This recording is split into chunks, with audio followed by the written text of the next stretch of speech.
Welcome back, everybody, to Clicks and Bricks. This is our 8th episode. My name is Ken. I'm here with Brian. And really quick, we'll get this out of the way.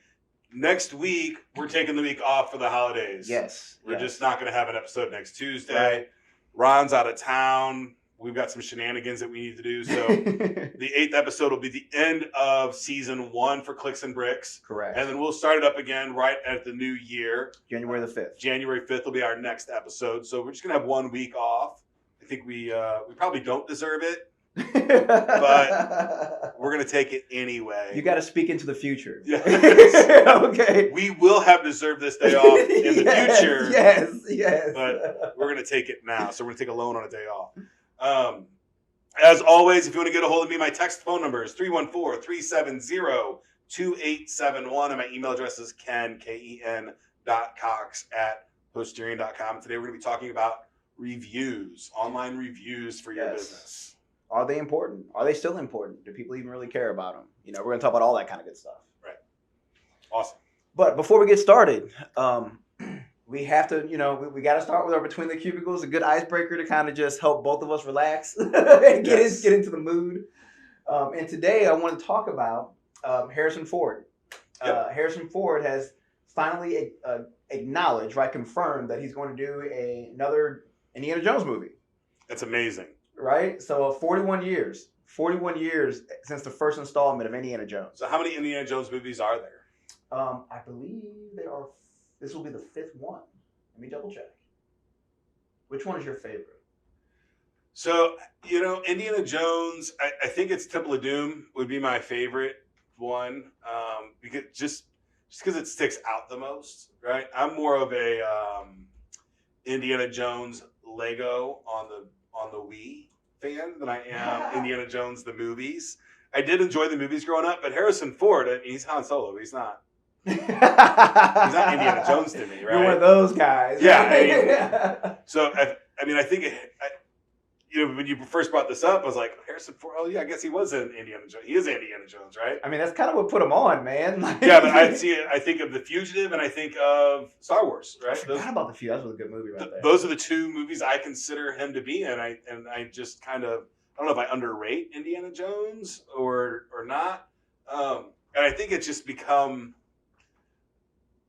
Indiana Jones to me is almost a joke of itself at this point, with the giant ball rolling and Harrison Ford running from it. Yeah. It's so epic that it's very Goonies-like to me. It's a little Goonies. You know what I'm saying? But I love the Goonies growing up. I love the Goonies. Yeah, I guess Indiana Jones is like an old people Goonies. Yeah, that's why I've always loved it. Yeah. It was an older crowd that watched it. They had a whole bunch of humor that wasn't for kids, and I was a kid, so I was like, whatever, this is cool. Yeah. He had an awesome whip. He did cool stuff with it. But Indiana Jones, I guess I probably saw Indiana Jones the first time at a drive-in, which that's pretty cool. I might be showing my age a little bit there. But when I was a kid, I remember the drive-ins, man. I mean, we had the drive-in for new movies, and we had the dollar show on Friday or Saturday night to go see older movies. Right? Yeah. This was before VHS really got big, or probably it's not before VHS existed, I'm sure, but before I had it. Before they went out to VHS, it was usually the dollar. Yeah, I was probably 14 when we got our first VCR. Oh my god! So man, I remember when we got a VCR rewinder, a tape rewinder. Oh my god! A standalone tape reminder. Yeah, all it is just rewind the movies. So you get home from your local video place, and you could watch. You could pull the tape out and rewind it on another thing while you started the next movie. Yep. Nice. I thought we were the bee's knees, dude. Well, because you got charged like $2 or something if you didn't rewind the stupid movie. Yeah, you got charged for it, and then I grew up in a house of 9 kids, so nothing was where it needed to be. So it's crazy. We're talking about VHS like it's this crazy old thing, and I actually have a VHS tape sitting here as decoration, right? I mean, this is an epic VHS for me. It really is. Signed by Kevin. It's a great movie. It's a great movie. But it's funny, talking about Indiana Jones and how long that franchise has existed. 41 years, man. That's awesome. The technology has taken such a huge gap. I mean, and that's why I'm so excited about this next one, right? Because it's going to be completely different. I wonder if they're going to go really deep into the CGI. When that movie came out, Harrison Ford was old to me. Right? He was an older guy because I was just a little kid. And now, 41 years later, Yeah, I dude. mean, is he a vampire? I mean, like, what the I don't hell? know how. How I is don't he know. doing this? Man, they say black don't crack, but he's not cracking right now. No, So maybe he got some black in him. I don't know. His DNA, crazy. his ancestry DNA. So Yeah. there are 5 movies. The next one's going to come out on the 20th in 2022. Okay. So they're probably shooting now. they're probably shooting starting now. Shooting, yeah. Right. I'm not really sure about like how the COVID is interfering with it. But which again brings me to my original point that, or not my original point, but one of my points is that I don't know how much in the 3D and the artificial CGI are they going to really like do on this because of COVID. Because he's got to be old. He's not running from no damn. He's not running from anything, dude. It's shocked he's not in a wheelchair. Good for him for just chugging along, man. That's amazing. I hope I live as long as Harrison Ford. How old is Harrison Ford? Let me look it up. Do you have a fact checker out there somewhere? I feel like we got a bunch of Google around us. We should be able to find this answer pretty quickly. Wow, the first thing it pulled up was Rihanna, that singer. Okay. 78 years old. 78, making movies. Like action movies. Man. Like, not like a sit back and relax movie. Yeah, he's going to be fighting, man. Yeah. Awesome. So good for him. I'm even more excited to see it now. Yeah. I realize that he's 78. He's going to be 79. I hope that I get to live to be 78, and I pray that when I get that old, that I get to still do the things that I love to do. That's one thing that's always on my mind. My grandfather lived at 99. God rest his soul. And I remember like when he slowly started to like decline. Right. But he was 70. He was 78 in his 80s until he passed out in the pool one time because he was swimming like 50, 60 laps a day in the pool. Right. They were like, listen, like there's nothing wrong with you. You're just old. You got a lot of miles, man. On this body. You got to just relax a little bit, man. And he was pissed, dude. He was so pissed. All right. So I'm sure that everybody's got their opinions and their reviews of Indiana Jones, which is going to wrap us into our topic for today is online reviews, not just reviews, but online reviews. Online reviews. Which has changed the game for a lot of businesses. Absolutely. And consumers. There you go. I was about to say that. Took the words literally out of my mouth. I mean, how many reviews do you read before you make a purchase?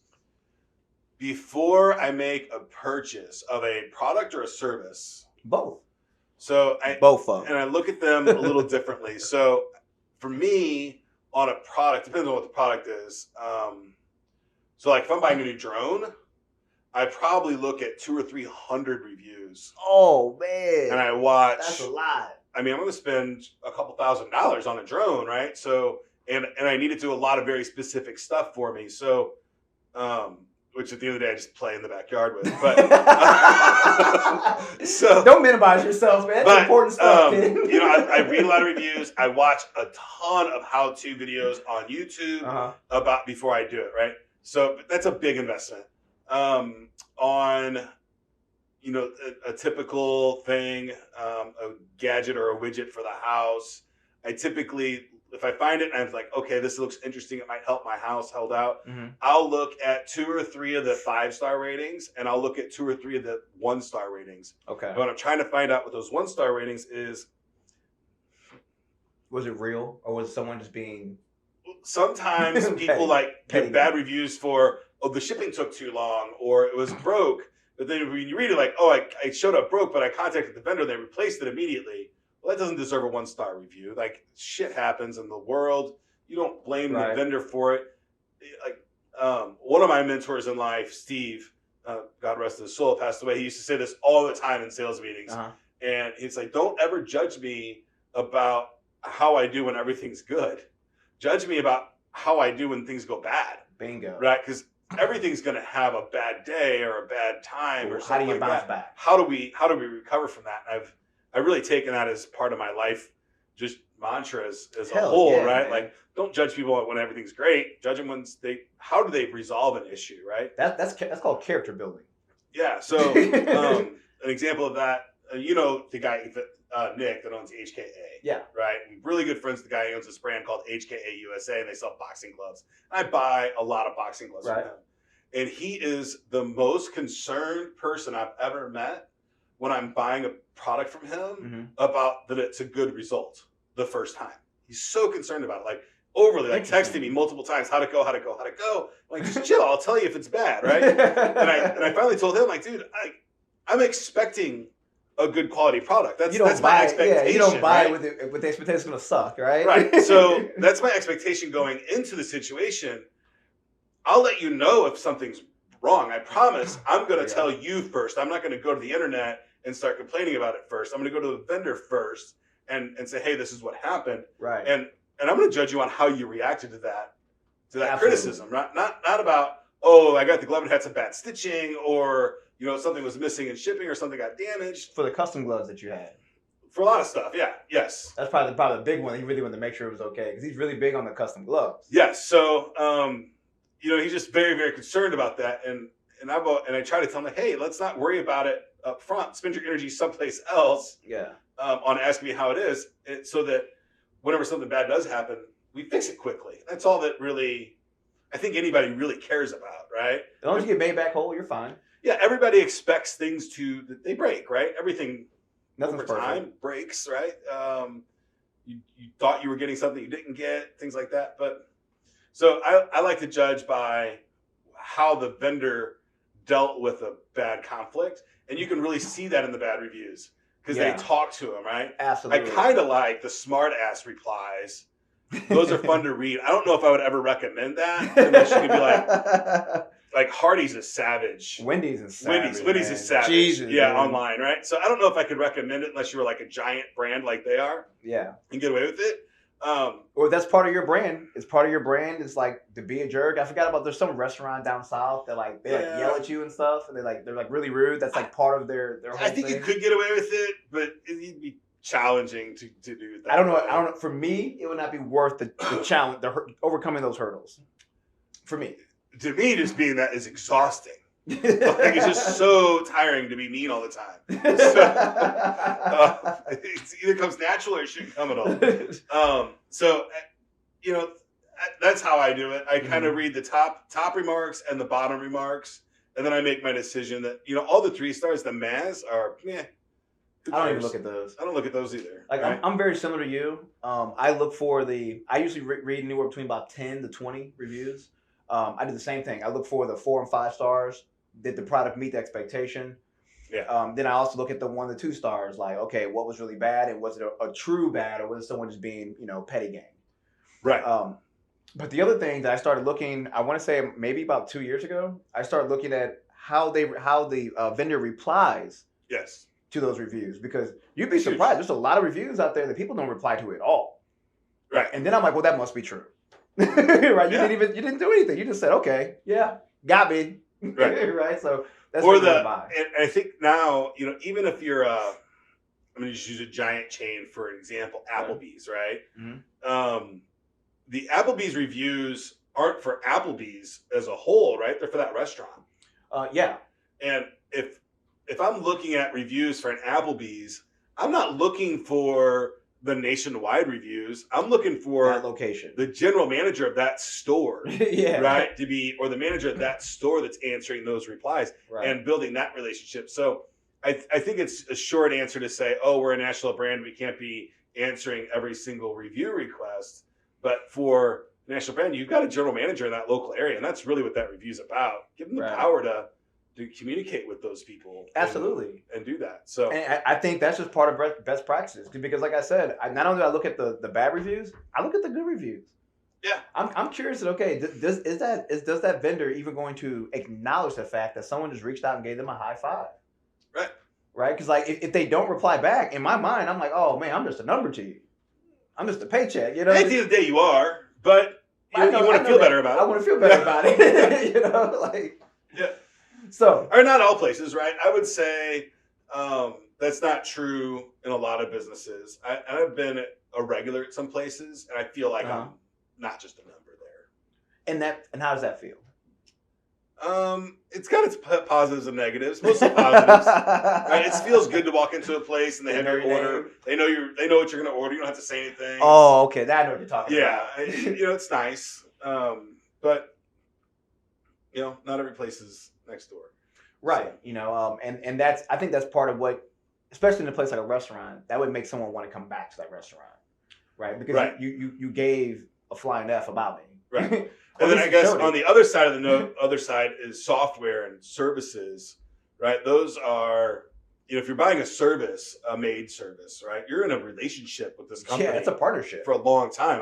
Like my cleaning ladies, they have a key to my house. Right? I mean, they can come in anytime they want. Really, I mean, literally, they just have a key and they can come over whenever they want, I guess, and do whatever they want. But so I really look for those reviews when I'm hiring. Absolutely. I'm not hired a cleaning service in a long time because mine's been pretty decent. I am my cleaning service. Me and my wife. We mostly my wife, but we are the cleaning service. Yeah. We don't do like a full. We just have them come once a month to do like a deep. Like we're not clean. Like it's not what I do. It's not what she does. Like Neither one of us. Like I'm an internet guy and a boxer. My wife trains boxing, right? So I'm not trying to clean stuff. And she got a whole business to clean every day, like a couple times a day. Why would So it's nice to have somebody come once a month and like do a deep cleaning in the whole house. Hell yeah, of course. So of course, man. It's not like we have butlers running around our house or anything. But oh, you don't have Alfred? No, I don't. Thought you were a big shot. We don't have enough viewers. Thought you were. Come on, guys. We need you guys to subscribe to the channel. Make sure you like our channel. Subscribe. Tell your friends. I need a butler. We both need Alfreds. We both need Alfred. So it depends on what I'm buying, how much it's going to cost me, what I'm going to be doing with it. Right, like a drone, I'm going to be using a whole bunch, and it's a high ticket item that has a high probability of breaking. Some probability of getting me into trouble. So I do a lot of reviews, right? And read those and how-tos before I do it. I was reading a review the other day about a piece of software that I was getting ready to purchase. And it was hilarious because I was reading through the reviews and I kept getting this one review about how on the 1 stars, like I couldn't get it to work with my MacBook Pro. So I got one. I'm like, well, I mean, you have a MacBook, right? So either it works with the MacBook or it doesn't. Yeah. Right. And I don't think it had MacBook as one of the listed operating systems that it supported. So obviously, I think before you leave a review as a consumer, you should read the manual, right? And make sure that you bought the right thing for what you're doing. That's the nature of the beast, though, man. Like, I mean, come on now. People as a whole just don't make a lot of really smart decisions, man. So, I mean, you have the petty game people, right? That they're going to blame the vendor because the shipping took longer. Right. Or the shipping broke something, right? I mean, like, that's not the vendor's fault. They did what they were supposed to do. And chances are they've probably shipped that a lot. It's not their first go. So, I mean. Right. I hope so. You would think when at this point in the game, yes. Right, they have a lot of reviews. They got 10, 20, 200 reviews for you to read. They shipped a couple times. Yes. All right, so let's dive right in here. First question is by Levi. Oh, that wasn't the first question? No, that was my question. Oh. My question kind of opened it up. Cool. That question was by Brian. All right. So first question here by Levi. Why customer reviews are important and how do they help your business? I mean, they're important because of social proof, right? If nobody's ever bought your product, how does anybody else know that it's a good product, right? So that wasn't always the case, though. That changed with like social media and the internet being so available. Well, yeah, but I didn't buy stuff 300 miles away from me. Oh, there you 30 go. years ago. The internet has changed the game when it comes to online before, reviews. if I bought something, I guess if I bought something that wasn't at a store, I bought it on the back of a magazine. I figured you'd be an eBay user. You big on eBay? I'm not a huge eBayer. No, I've not had a lot of great success on eBay. I used to. That was my first like really online purchasing experience through eBay. I don't know what my first online purchase was. Interesting. I don't know. Well, you buy everything online. I buy everything online. I mean, my first online experience, was early 90s, in the 90s. I don't know when, 90s. Don't dig yourself too far, man. Yeah, I remember it was, I had to have had Windows 3.1. Oh, man. Netscape was out. Wow. And we were using the Netscape browser, and I remember think it was really cool to watch the meteorites fly through the little screen as things were searching. Yeah. It was so slow. I mean, it was like, I had to look up one thing, it it was a half hour, right? And there wasn't that many websites, but I was fortunate that my mom worked at Washington University and we had a dial-up account there. So, I mean, we've always had a computer. I've always had a computer in the house because my learning disabilities, I had an early, in like second grade, they said, I don't have to handwrite anything. I could type everything. So I've had a word processor since second grade. That's I've crazy. been typing since second grade. So that makes a lot more sense why you're so awesome on the keyboard. I'm pretty fast typer. Yeah. For a guy in my mid 40s that can't see. I'm not the best typer. Yeah. I'm all right. So back to Levi's question. Right. Why are customer reviews important and how do they really help your business? You said social proof and we kind of went off on our tangent. Right. So social proof is number one, right? I mean, that's the easiest thing. And then volume is another thing. Just how frequently, how many reviews you have tells somebody how popular you are, right? Because I don't know what percentage of people that buy a product leave a review. It's got to be a pretty small percentage. Yes. Right? Because reviews are a fickle creature. They're easy to get and hard to get. The people that are easy to get are your, I call them my pizzas. So when you're looking at your customers, I try to put them into two categories, like my ideal customer. Three categories. Three categories, like ideal customer, your average customer, and then the person that's just not your customer. And I go, okay, well, the food that I don't like, Spam. The food that I like the most is pizza. Everybody else is just French fries, right? French fries are great. They come with every meal. You need them. But your pizzas, your most valuable clients, right? They're going to leave you reviews all day long. A lot of them, they don't even ask. You don't have to ask. You don't even have to ask them, right? They love you. You've created a relationship with them. Your staff hit it on mark. Your product hit it on mark. Everything about the experience was exactly how you expected it. And it was for the person that gave you that review, right? Right. Because they fit the right demographic. They're your ideal client. And your spams are going to give you reviews.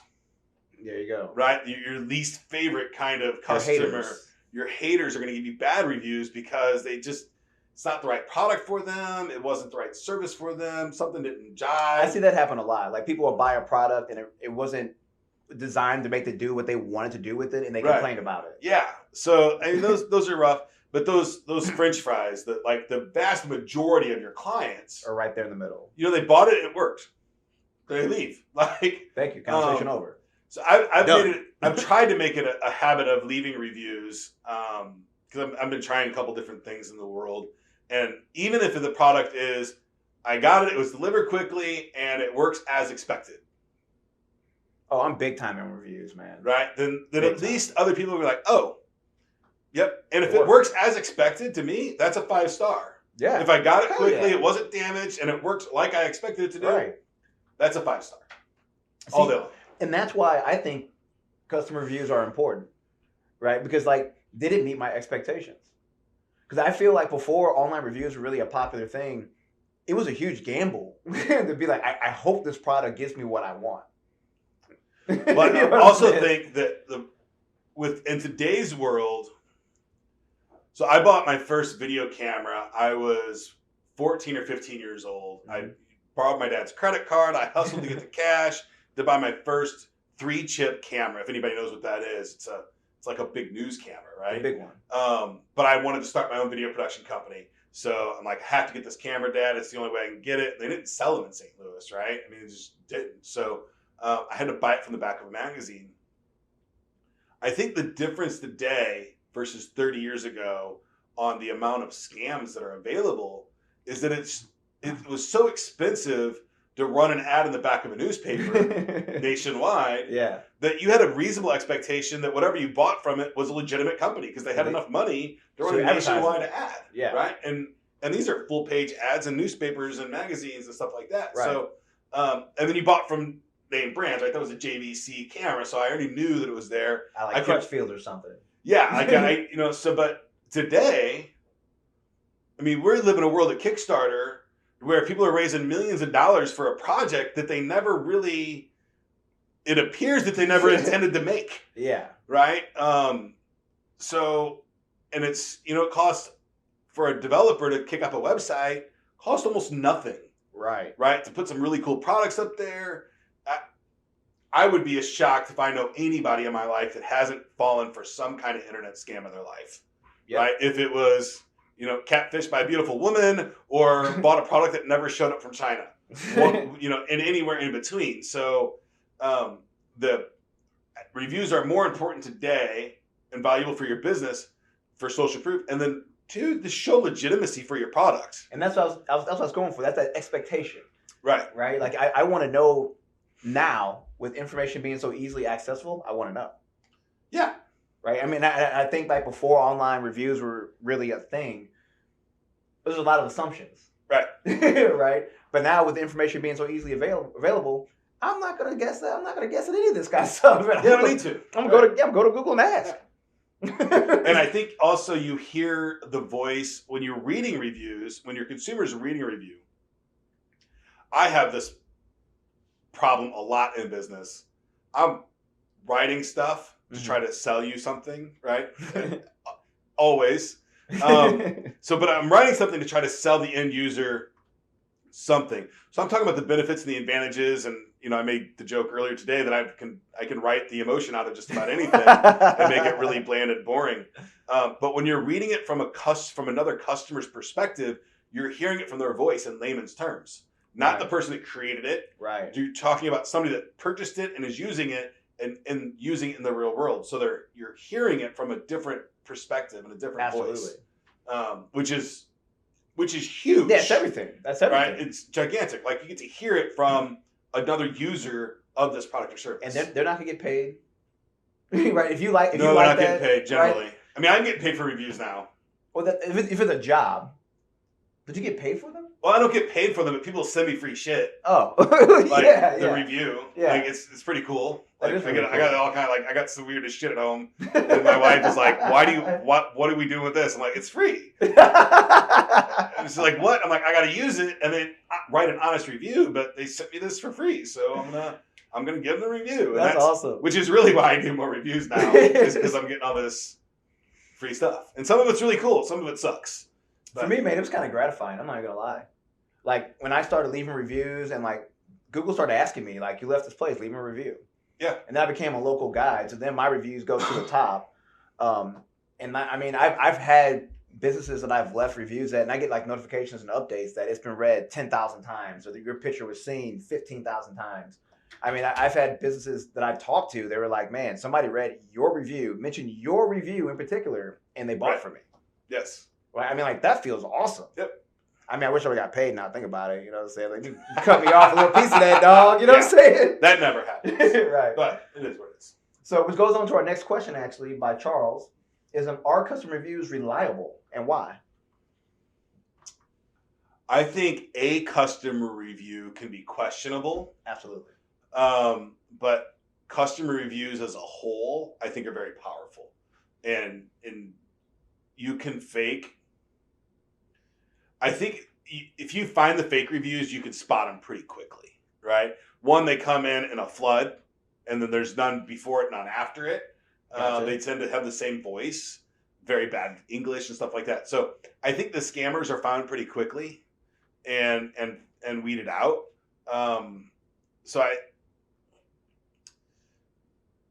think they're trustworthy. What's the wording on that question again? Are customer reviews reliable, and why? I think they're reliable for the sheer fact that they're at massive scale, right? And you can find them, especially now, you can find them in multiple places, right? So if I'm going to buy a product on Amazon and I can hop over and I can see the reviews on Google too, or Facebook as well, then I can see I can see that this mantra is carried from platform to platform, right? If I saw a bunch of, I have seen this before, a product on Amazon that had bad reviews, and then the same product just renamed with only like 2 or 3 good reviews. Right? And so then you wouldn't think that's then the vendor's like trying to make a change on me. Rebrand. It start off bad, can't fix it, screw it, I'm out. Right. But you don't see any change to the product, right?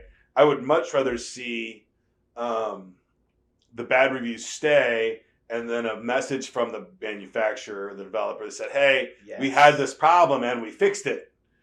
right? I'm gonna take care of you. Give me here's my name and phone number. Let's talk.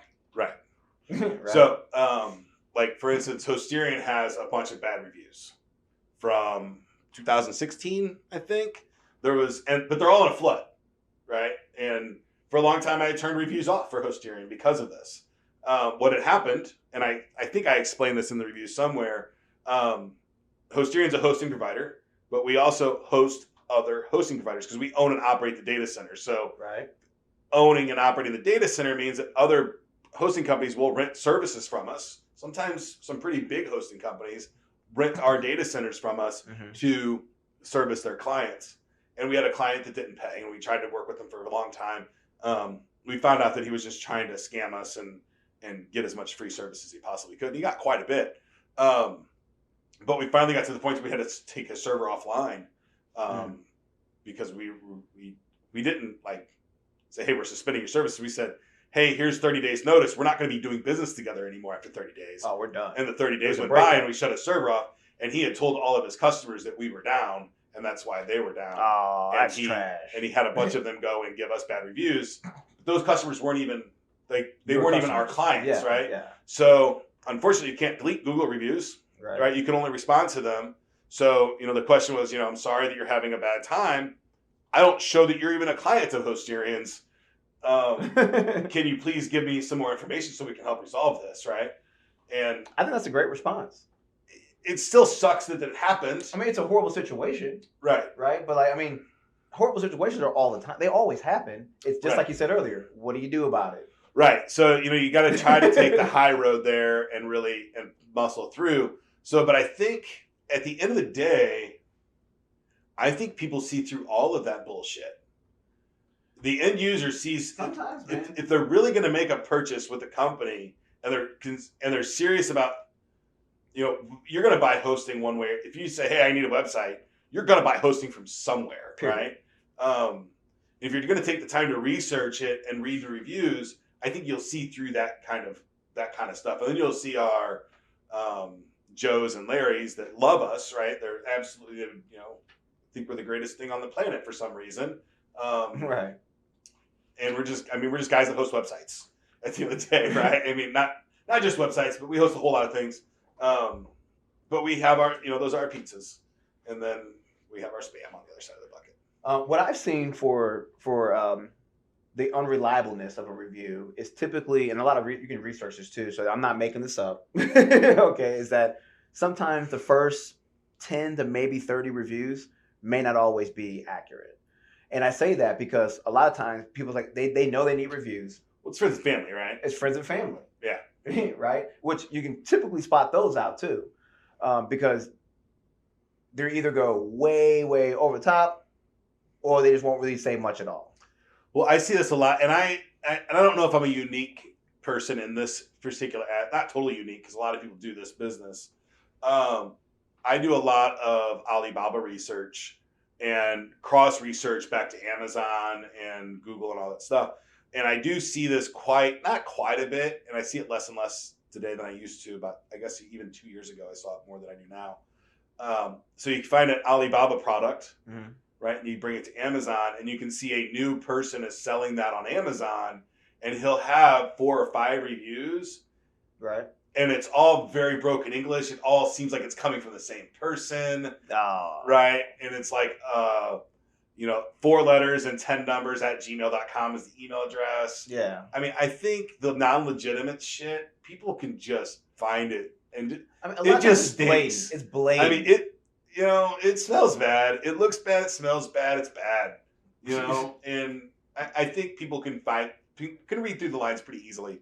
Yeah. On those not so legitimate and the seeded, right? I mean, the seeded reviews, right? I think there's definitely some merit to that because I think you're right. I think that it looks bad, it feels bad, like it doesn't feel like a natural raw response, and that's what you're looking for, right? If they have a lot of reviews and you're reading like a guy like you reading 200 reviews, you're going to tell. Yeah, I mean, if you're really serious about buying a product, you're going to spend serious money on it. Yeah, you want to do some research, right? You want to know what other people's ups and downs have been. And reviews are a great way to find that, right? You can see it really clearly. It just blows my mind even to think about that. Because If before that was every a person. review, right? If there's 1,000 reviews and they're all 5 stars, something smells, right? Something is just not right. Right. Somebody, I don't care who you are, what you could be giving out bricks of gold on the side of the highway, and somebody's gonna say 1 star. He didn't give me 2.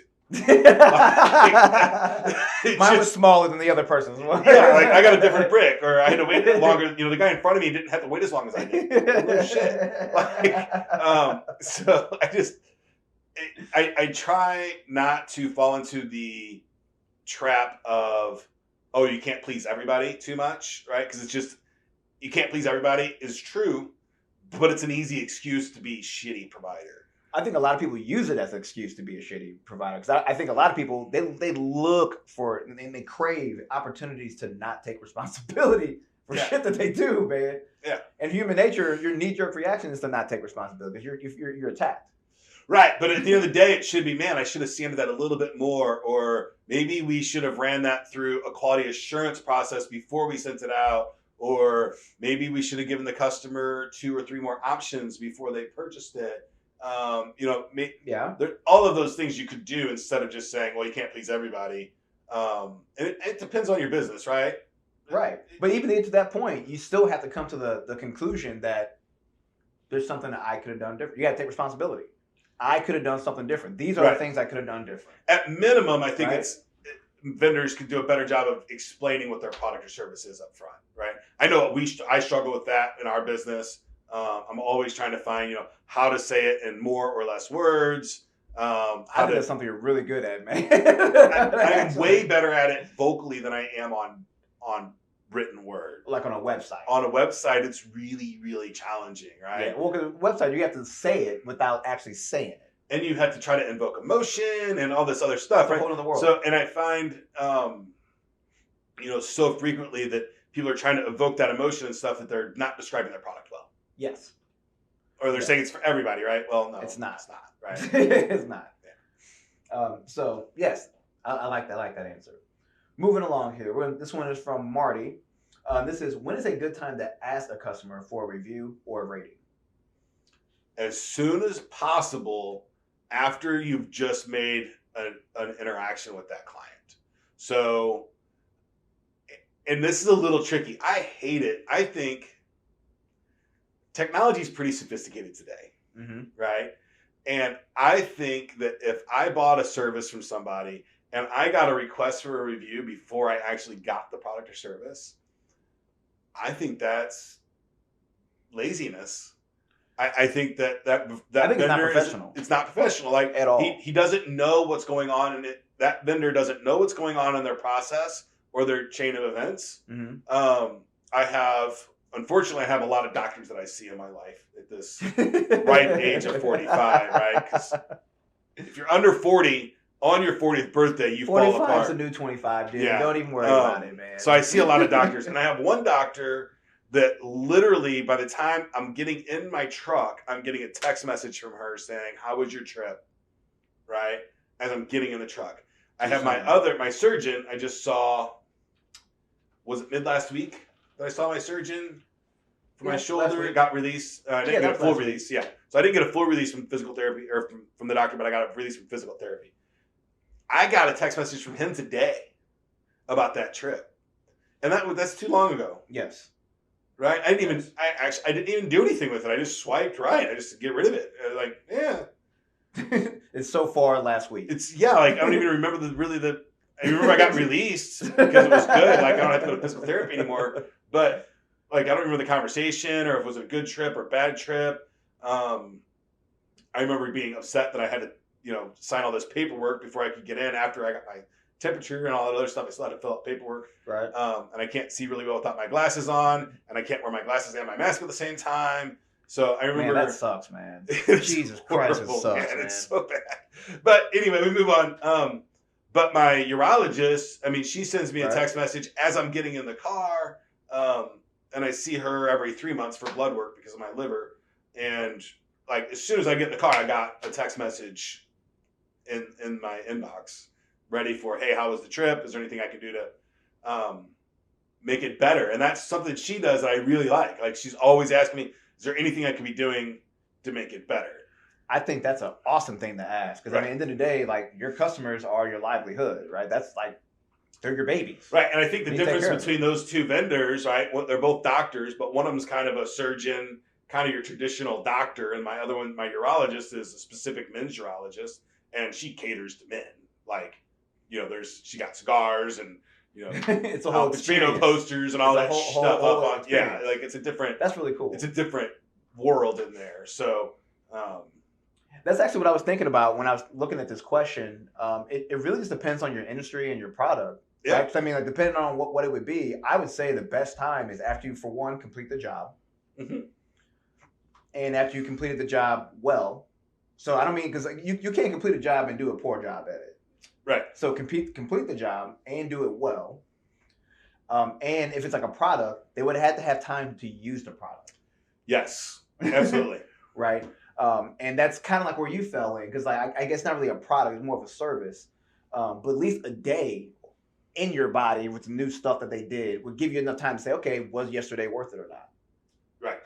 Right. But in your trucks, like I don't know yet. I haven't lived my day yet. So I have right? another one that like time to use it right now.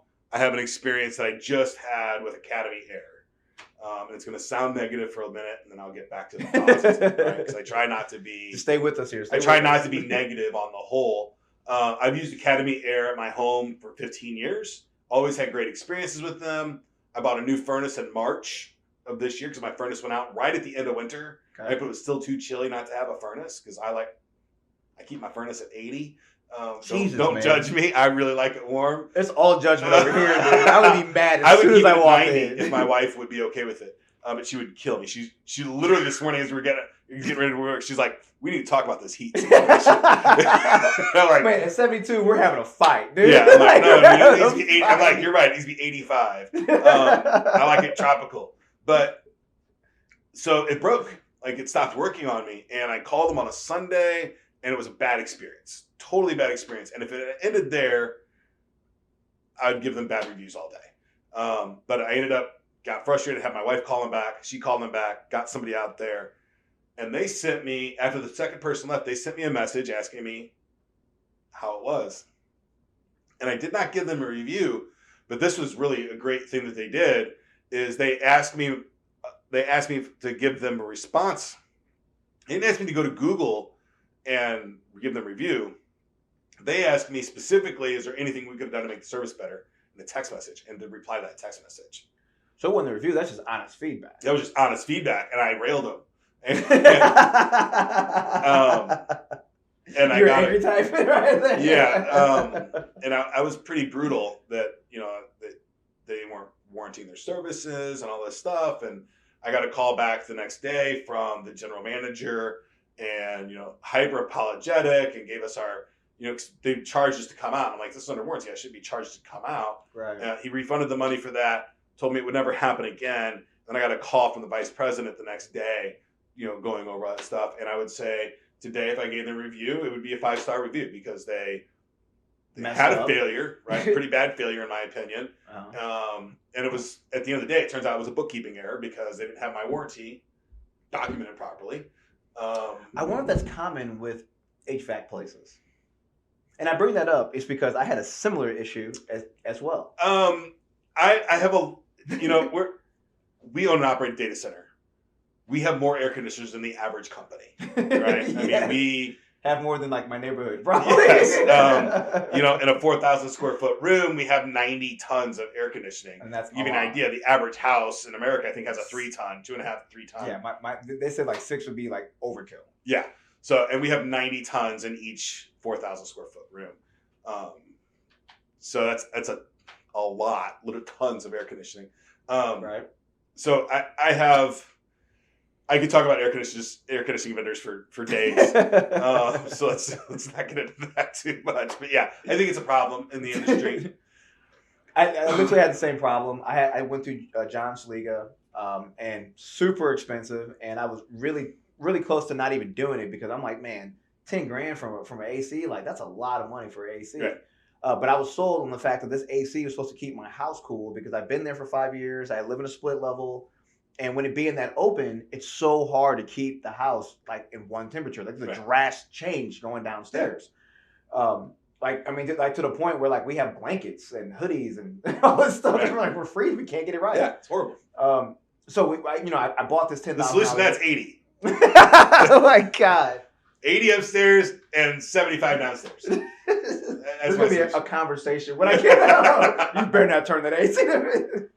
But anyway, it stopped working one day, and same thing. I called them. I'm like, listen, we had this put in like not even 6 months ago. Like we should not be talking right now. Right. And what we found out is that they didn't come out and do their service work. Their service work.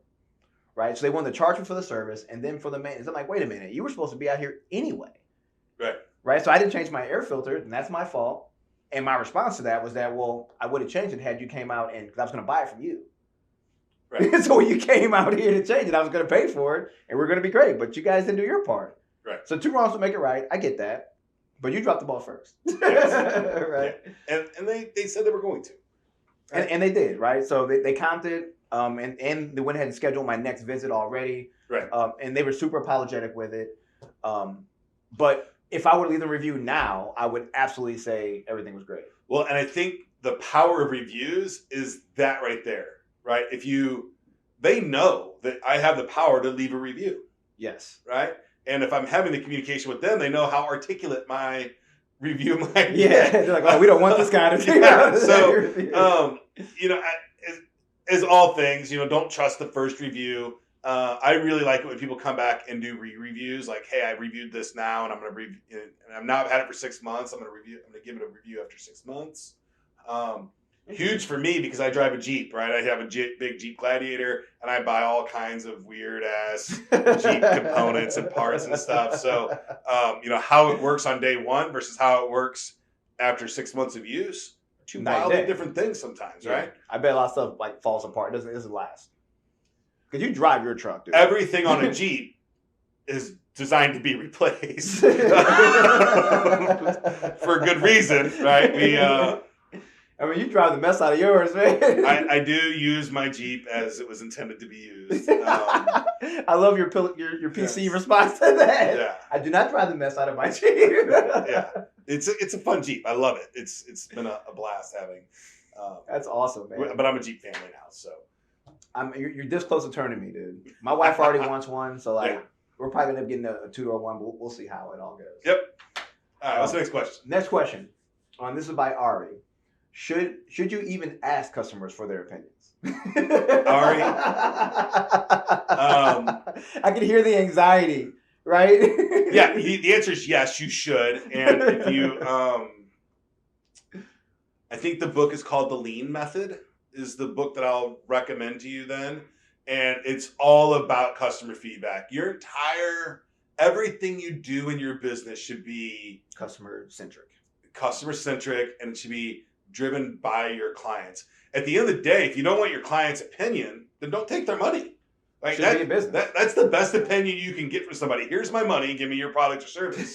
Right? That's the best opinion you can have. Yeah. And if they're not giving you your money, then you got something wrong. Yeah, I mean, even how the question was asked, like, and this is not an attack on Ari, so don't take it that way. It may sound harsh, right? But it sounds like there's something that Ari is concerned about, and it's like, man, somebody may call me out on it. Right. So, yes, I know a bunch of business owners in my life, and I know some business owners like this. I'm going to use a roller ring, for example, right? And guy owns a roller ring, has had a roller ring for 30 years, 40 years, whatever it is. He knows how to run a roller ring, right? Hands down, knows how to do it. Okay. Will not take criticism for anybody for any reason. He knows what he's doing, and don't ever question him. But the food is horrible. It could be way better. The service is substandard, right? But he's the only roller rink in town. Right? But I'll guarantee you I could open a roller rink right down the street from you and destroy him with quality service, right? If I thought roller rinks were a viable business today.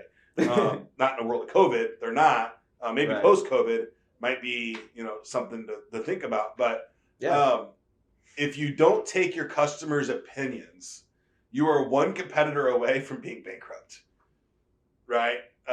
Even if, in that case scenario, right? He doesn't listen to his customers' opinions because he's the only game in town, right? He doesn't need to. Yeah, in his town, he's frank, the only one. He does not. The only need one to. around. So why would he?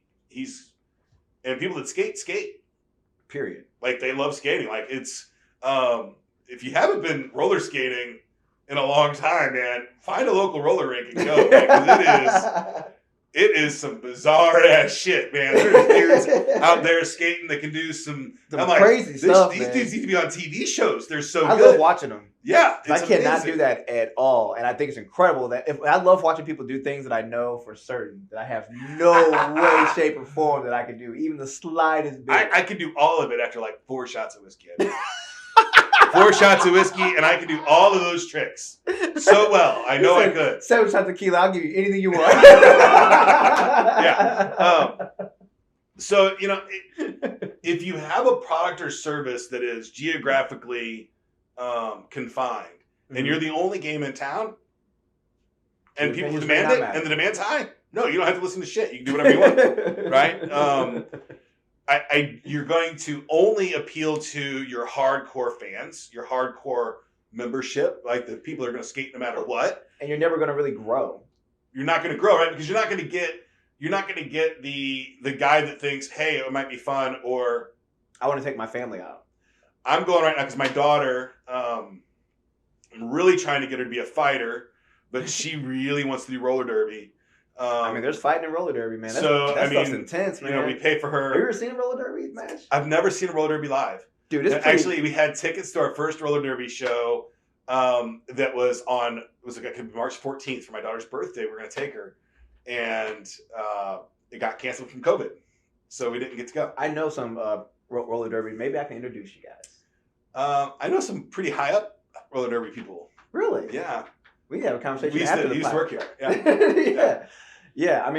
Just even having a conversation with them about just like what it really is. That could be what make or breaks. It breaks for Bridgette. Yep. That's awesome, man. Yeah, she's talked to some. Yeah. That's awesome. She's all about it, man. How's her skating? She broke her ankle last year at skating. Laugh at that. I'm sorry, man. Yeah, but we break bones. Our bones and tissue heal. You can they make casts and stitches for a reason, right? Right. Shit breaks. His egos don't. We live in that blow. Every person in our house at least trains for fighting. So, black eyes, broken bones, noses, things like that. Those things are stuff that we just look at as like sunk costs, man. That shit's gonna happen. It's part of the journey, man. Part of the journey. Those things are like, okay, stitch it up and move on. So she's got that kind of mentality in her. Really bummed that she didn't get to take this year and really learn to skate. But for Christmas, she's got some pretty dope ass skates coming. She's got a pair of Bonts. So she's not listening right now, man. This show won't come out until after Christmas. Perfect. Yeah, she doesn't listen to me live. She sees me every day. She's now tuning in live. I promise. So, she got a new pair of Bonts with a couple pairs of different wheels. So she can go outside, inside. Play around with it, change it up. So, because that's really where she's got to step up her game is skating quite a bit. But because it was hard for me. Right before COVID is when she busted her ankle out.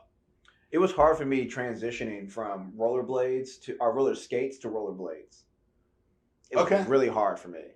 And now I have trouble going back.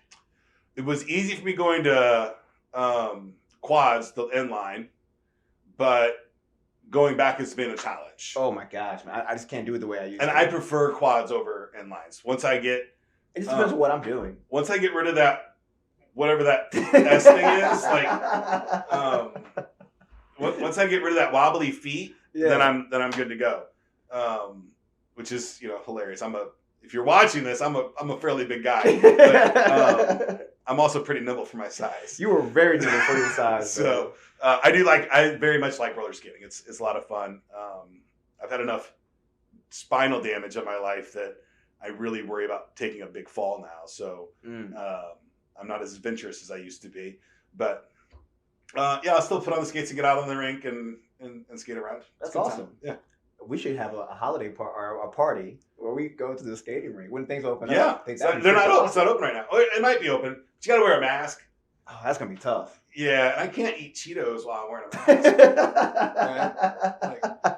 The Cheeto, all Cheetos matter, right? Or no, it's not Chips Cheetos. matter. It's the nachos from the roller rink, man. Roller rinks, it's the nastiest food. They're so good. But it's like those nachos and onion rings. The Oh my pizza too is God, gross, but it I tastes think it's so the good, same grease man. from the 70s. Like, it has to be. They just recycle It's that. so shit. good though, man. Yeah.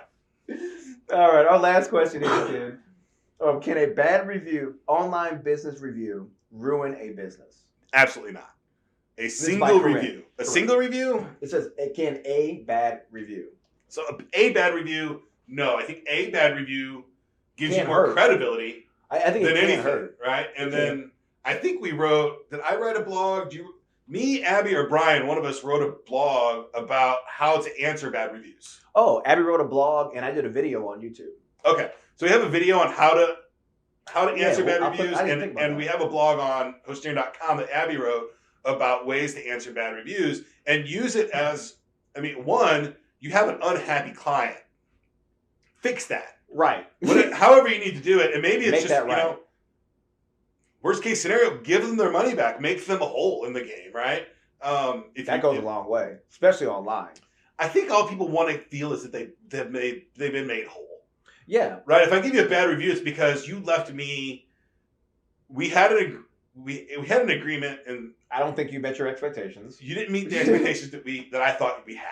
Yeah, and I think those bad reviews come in from like someone feeling like they got bamboozled, right? It's like, Yes. you lied to me, like you made a bold faced lie to me, right? And Yeah. it may all not be that way, but I think that's what the really vicious bad reviews are Right. things typically like that. But to your point, replying back to that and helping that customer or client be made whole, I think that you can turn a bad review into a good review that way. Absolutely. And I'm trying to think about the times in my life that I've wanted to leave bad reviews, Mm-hmm. and they never come down to the company that I was dealing It was with. the person you were talking to. It was come down to the specific person that was doing the job or something like that. Yeah. So I would ask people that if they think they need to leave a bad review for the company, and I want to say this with the kindest of heart, be a Karen. Ask to talk to the manager. Right? Just ask. Like, you don't have to be an asshole about it. I mean, you can be if you want to. But if you don't feel whole about something and you're talking to a company, he doesn't have any emotions about how you feel or anything like that. He just wants to make his company grow as best he can. Make it work. He does care that you had a good experience and that you're saying good things about his company out in the world. Or at least he cares that you're not saying bad things about his company out in the world. So if you had a problem with an employee, call and talk to the manager. I had one. I had a locksmith once. This is hilarious. It was such a bad experience. I had a locksmith working on a door for us, and we have, I got hundreds of doors and locks and things in my life that I have to keep working, and I'll be damned if there's not a door broken somewhere in my life all the time. So, but I had a back door, and it's a security door, right? So you have to badge, and it's a big deal to get it. Not a big deal to get in and out, but it's a big deal that we need to make sure that it's managed. It's secure. Right. And the door was broken in just this very specific way. And I got here and he was working on it. I was like, hey, I see that you're replacing the entire mechanism. I don't think the whole thing needs to be replaced. Like, I think here's the problem. And evidently he was really offended that I was telling him how to do his job. And he went like off on me. That's like going to a mechanic and saying, "No, man, this is how you do this, man." Well, at the end of the day, I was paying for it, right? And I did not know what I was talking about. I did, and he did not want to take my advice, and he ended up getting like hostile with me and like wanting to fight and stuff. I'm like, my God, probably not the person you want to do this with. But I'm at work. I'm a very laid back guy for the most part, and it just kept escalating. I'm like, look, dude, just put it all back. I'll sign your work order that you were here for 2 hours doing the work and leave, and I'll hire somebody else to do the job, right? Oh, my gosh. It's fine. You're not the guy to do the job. You don't want to do the job the way I want you to do it. I'll sign your work order and leave. and it ended up getting really hostile. Where like he took everything apart and Oh my god! and just left. Like, so I had to call his manager, and at that point, I told the manager, I'm like, hey, I don't want to get this guy.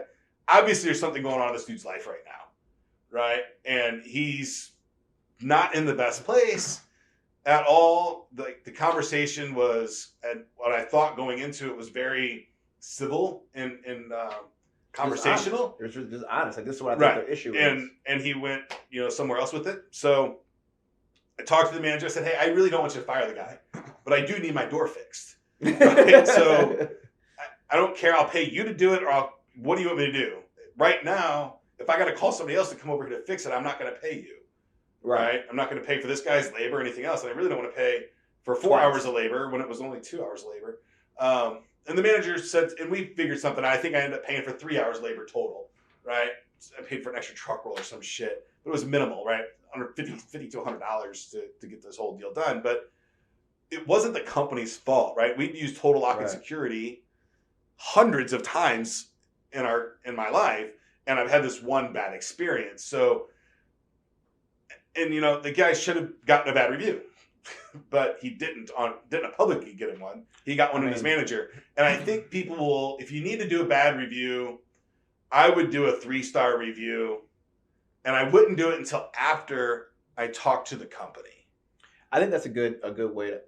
Well, for one, that's really mature of you how you handle that. I'm not always mature. But I'm saying that. It was very mature. On Wednesdays every now and then you can catch me in a mature moment. so that was a good kid moment right there. Yeah. But I think that there's definitely some warrant to that, right? I mean, if you're just going to leave a bad review just for the sake of it, like, it sounds like you just want to spread negativity, and you're going to get negativity if you spread negativity. Right. So if you never even made any kind of attempt to figure out, okay, is this something I need to be responsible for, or is it something that they actually did make a mistake? Then it's time to make you check. I see it all the time, like 2-star review. I got it and it was broke, and I called the company. They gave me a new one, 2-star. I'm like, well, that should be a 5-star review. What about that title review? The title review is like, they got classes going on, they're doing classes. Like, no, we're not even open. Oh yeah, a title boxing club. We had a bad review during COVID. We were closed, and we had trainers come in and do online classes. Right. But it was just trainers in the building. That was it. And they were videotaping themselves or video recording and then doing live classes for members on Facebook and Instagram and stuff. And somebody walked by the front door, saw that we had trainers inside, left a bad review that we were open in a time that we're not supposed to be opened. Right. Never even opened the door. Right. The open sign was off, everything. So the door was locked. Yeah. A bad review cannot destroy a company, right? It shouldn't be able to, right? If the company has any kind of standing, decent customer base, anything like that, a single bad review, no. A whole lot of them coming in back to back with a common thread. Yes. What was the guy's name that said, should I listen to my customers' opinions? You should listen to your customers' opinions. Ari. Right? Can a bad review kill you? No. But if they keep coming in, you should listen to your customers' opinions, because they're your customers. They're the ones that are paying you. And if they're giving you bad reviews repeatedly, multiple people are doing that, they're going to stop paying you. Yeah. And you're going to be broke. Yes. So you're going to listen to the opinions or go work for someone else. Uber's always hiring. So Instacart's hiring. Yeah. I mean, yeah. So there you have it, guys. There you have it. Make sure you subscribe to our channel. You rate us with the 5 stars. If there's other topics that you guys want to hear about or questions that you have, feel free to drop those in. My text line is 314-216-2040. My email is Brian, BRIAN, Montgomery, MONTGOMERY @Hosterian, HOSTIRIAN.com. Ken? And I'm Ken, 314-370-2871. Give me a text message, and I'll just drop random shit in your inbox on the regular basis. It'll be fun. I promise I won't try to sell you anything through the text messaging. Just motivational stuff, tips and tricks, and things like that. So my email address is Ken, Ken, @Hosterian, HOSTIRIAN.com. All right. And remember, everyone, next week we are taking off. We are speaking into our future, we earned the next week off. Yes. We will be back January the 5th, okay? So that gives you another week to let us know about other topics you want us to talk about. If you want to be a guest on our podcast, or if you want us to be a guest on your podcast, all right? So you have some time there to really talk to us. Okay? Get to work. And make it count. Fade line.